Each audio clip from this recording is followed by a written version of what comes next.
As I explored deeper into self improvement, I came across a lot of literature written on longevity. I got so fascinated by the idea of people not just reaching their full potential as persons, but living as long as they could.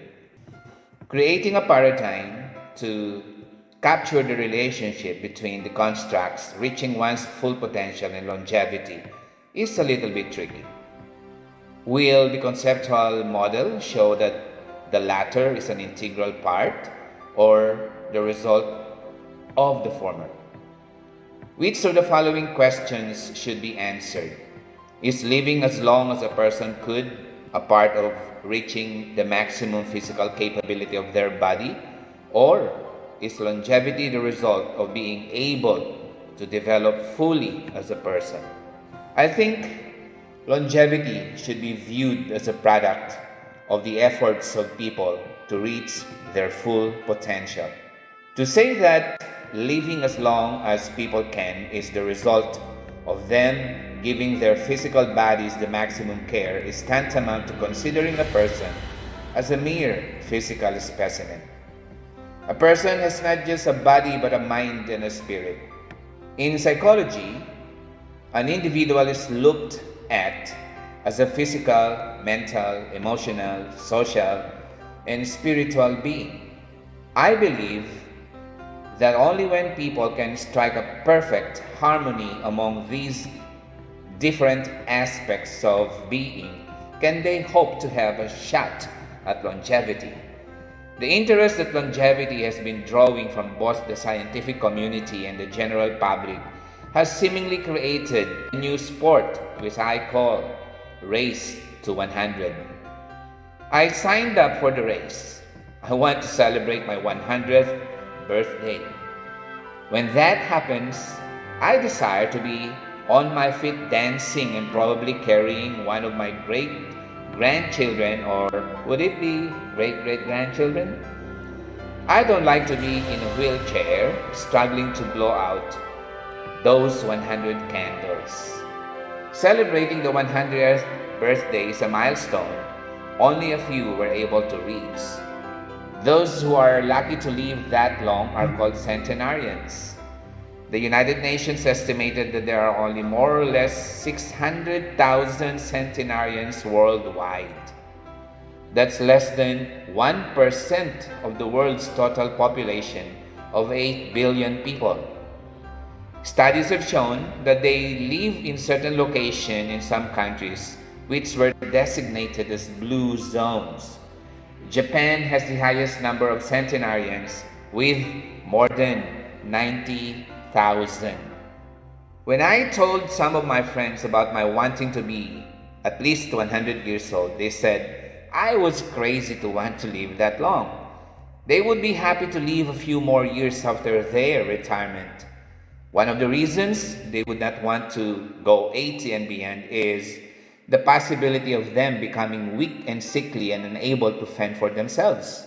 They are worried that their loved ones might just send them to nursing homes. One of them, who happened to have visited an institution for elderly people lately, told me that the pitiful physical, mental, and emotional condition of the old people she mingled with seemingly made her dread reaching advanced age. That's the most challenging part of the race to 100. Getting there on 2 feet and not aided by a wheelchair. Thus, it should be treated as a serious goal entailing careful planning and execution. It is definitely not a walk in the park. For those intending to join the race, it will help to know the life expectancy in the country where you live. In the whole world, it is currently pegged at 72.98 years. That's the number of years an earthling can expect to live. Adding 20 or more years is a tall order. Genetics and environment play an important role in healthy aging and longevity. Thus, people aspiring to live way beyond their retirement age need to be aware of their family's health histories to know if they have any genetic predisposition that should be addressed as early as possible. They also need to ensure that they live in a conducive environment that would help them live healthier and longer. The to-do list for people wanting to live as long as they can is as formidable as it can be. The list includes slowing down aging, avoiding and curing diseases, staying healthy, striking a work-life balance, and maintaining a robust well-being. All of the said undertakings are not easy to do. There are procedures and treatments available to slow down aging. Most of them are skin-related, but it's not only the skin cells that age. The tissues in our muscles, brain, heart, and other bodily organs also succumb to the unforgiving hands of time. And available are natural and practical ways to slow down, if not reverse it. What's on top of the list is not surprising. Proper nutrition and regular exercise. Eating the right foods and staying physically active helps us stay healthy.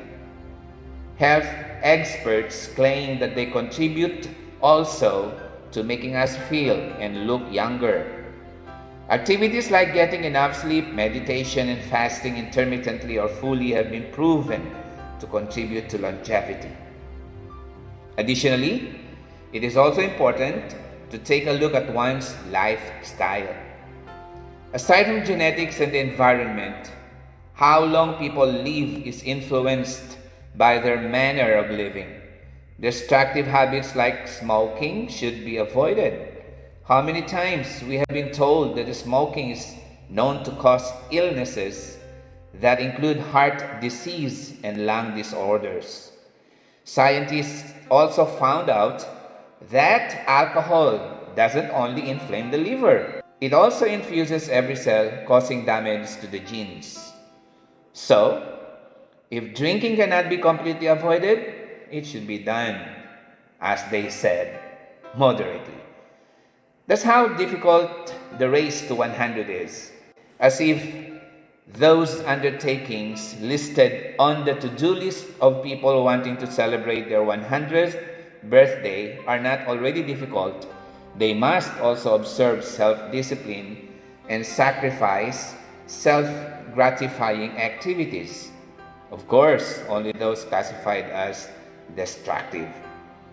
What makes joining this race a bit more challenging is the fact that it is not just a matter of making sure that the physical, mental, emotional, social, and spiritual aspects of your being are in tip-top shape as you march towards the century mark.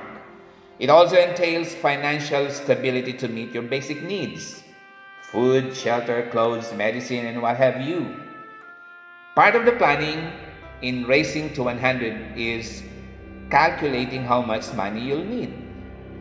If you save more than enough to secure everything you need as you run the race to 100 and have plenty to spare, consider traveling to places you have never been and enjoy life.